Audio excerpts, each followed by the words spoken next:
दोस्तों, भारत के लिए एक बुरी खबर है। भारत के जो पूर्व नौसैनिक थे, कतर में किसी कंपनी में काम करते थे। वहां से कतर की सरकार ने उनको गिरफ्तार किया बिना किसी सूचना को। ये 1 साल हो चुका है। 1 साल बाद में अचानक से ही निकल के आया कि उन लोगों को फांसी की सजा दे दी गई है। और ये मामला तब निकल के आया जब वहां पर कोर्ट में ये बात साबित हो चुकी है। लगातार भारत सरकार इस मामले को देख रही थी कि क्या हुआ, अचानक से ये कैसे हो सकता है। ये वही कतर देश है जो भारत के खिलाफ हमेशा से कश्मीर मुद्दे पर और किसी ना किसी मुद्दे पर भारत सरकार के खिलाफ हमेशा पाकिस्तान का समर्थन करता है। और तुर्की के साथ में हमेशा अंतर्राष्ट्रीय मुद्दों पर भी भारत के खिलाफ कुछ ना कुछ एजेंडा चलाता रहता है। ये खबर तब निकल के आ रही है जब इजराइल और फिलिस्तीन के बीच में, इजराइल और हमास के बीच में युद्ध चल रहा है। जो कंपनी थी, अल दाहिरा के नाम से कंपनी थी, और वहां के जो मालिक है वो खुद कतर के हैं और वहां के एयरफोर्स में काम कर चुके हैं।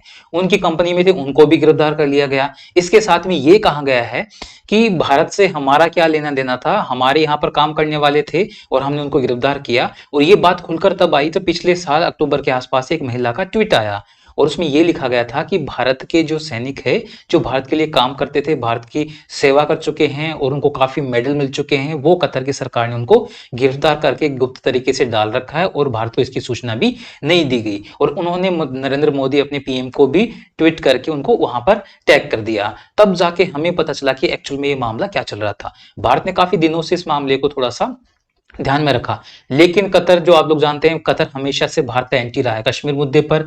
और काफी ऐसे मुद्दे जो भारत पाकिस्तान के बीच में फंसे हुए थे, सब पर हमेशा उसने हमारे खिलाफ काम किया। और वो एक देश है जो तुर्की के साथ मिलकर हमेशा कहीं पे भी जाए, चाहे यूएनओ में जाए, कहीं पे भी जाए, भारत के खिलाफ ही हमेशा वोटिंग करता है। और अभी जो इजराइल का मामला चल रहा है, फिलिस्तीन का मामला चल रहा है, उस मामले को एंगल लेके उन्होंने ये कहा है कि जो ये सारे के सारे 8 सैनिक हैं, इन्होंने इन्होंने इजराइल के लिए जासूसी की है। देखिए कितनी बड़ी बात है। मतलब भारत के जो सैनिक है बहुत साल से वहां पर काम कर रहे हैं। आपको बता दूं, 80,000 से ज्यादा लोग कतर में काम करते हैं। कतर की जनसंख्या भी इतनी ज्यादा नहीं है, बहुत छोटी जनसंख्या है वहां के लोगों की।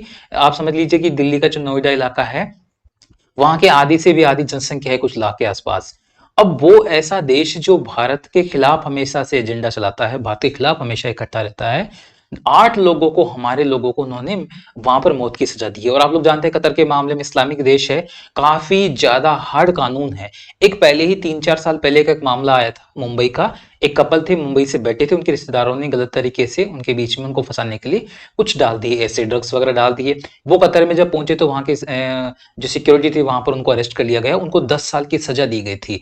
फिर भारत की जो नारकोटिक्स डिपार्टमेंट था, गृह मंत्रालय था, सब काफी लंबे प्रयासों से इनके बाद में वहां जाकर कतर ने उन लोगों को रिहा किया। सोच लीजिए कितने हार्ड कानून हैं। तो देखेंगे इस मामले में क्या निकल के आता है। फिलहाल के लिए तो भारत के लिए शॉकिंग न्यूज है कि जो 8 आदमी थे, उनके नाम जहां तक मेरे अभी जो अपडेट हो पाया है मैं आपको बता देता हूं। नाम थे, कैप्टन गिल है, कैप्टन इसमें है, कैप्टन वीरेंद्र वर्मा है, और सौरभ वशिष्ठ है, और सुगनाकर है, और अमित नागपाल है, पूर्णेंदु तिवारी है, और सुगनाकर है, और संजीव गुप्ता है। ये जो मैंने नाम बताया, ये लोग वहां पर अब फंसे हुए हैं। उन्होंने इंडियन नेवी के लिए बहुत सालों तक काम किया, मेडल भी जीते। अब लोग वो वहां पर फंसे हुए हैं। भारत सरकार लगातार लगी हुई है कैसे न कैसे उन लोगों को निकलवाया जाए, लेकिन इस बार पेच थोड़ा सा उल्टा फंस गया, क्योंकि जो ये देश है वो हमेशा से इजराइल के खिलाफ है, भारत के खिलाफ है। और ये मामला तब निकल के आ रहा है जब इजराइल और हमास के बीच में भयंकर जंग चल रही है और पूरी दुनिया की नजरें उसके उसके ऊपर है। और जब एलिगेशन ये लगाया जा रहा है कि इजराइल के लिए वो जासूसी कर रहे थे, तो ये मामला बहुत बड़ा है। और सबसे बड़ी गलती तो कतर की ये है कि कतर ने ये नहीं बताया 1 साल तक कि हमने उनको क्यों अरेस्ट किया है। उनके घर वालों से कोई कॉन्टेक्ट नहीं हो रहा था, घर वाले परेशान हो रहे थे। लगातार ये न्यूज आ रही थी कि कहीं ना कहीं उनके साथ कोई दुर्घटना हो गई हो। लेकिन अब जाके जब वो कोर्ट ने उनको फांसी की सजा दी, तब जाके हमें पता चल रहा है कि एक्चुअल में मामला क्या है, घर वालों तक को पता नहीं था। तो इतनी बड़ी बात है कि भारतीय 8 लोगों को, जो 8 भारतीय थे, उनको फांसी की सजा कतर के द्वारा दी जा रही है। तो कतर के रूल को के बारे में मैं आप लोगों को बता देता हूं। जैसे एक बड़ा फीफा का वर्ल्ड कप हुआ था अभी कतर में कुछ साल पहले, जो हुआ था उसमें भी इतने हार्ड नियम थे कि आप शराब नहीं पी सकते, आप टी शर्ट तक उतार के सेलिब्रेट नहीं कर सकते। इतने हार्ड रूल थे वहां पर कि काफी लोगों को तो काफी परेशानियां हुई थी। तो वहां के एक अलग नियम है और हार्ड रूल है। उसके अकॉर्डिंग देखा जाए तो बड़ी मुश्किल से ये पेच फंसने वाला है। जो मैंने किस्सा आप लोगों को बताया मुंबई वाला, ड्रग केस वाला, उसमें तो 10 साल की सजा को उन्होंने माफ कर दिया और उस कपल को छोड़ दिया। लेकिन यहाँ मामला उनके देश की सिक्योरिटी को लेकर किया गया है, तो बड़ा मुश्किल और पेचीदा मामला भारत के लिए है, और हमेशा से भारत के खिलाफ रहा जो देश, आज देखते हैं भारत के साथ में किस तरीके से भारत उसको टैकल कर पाता है।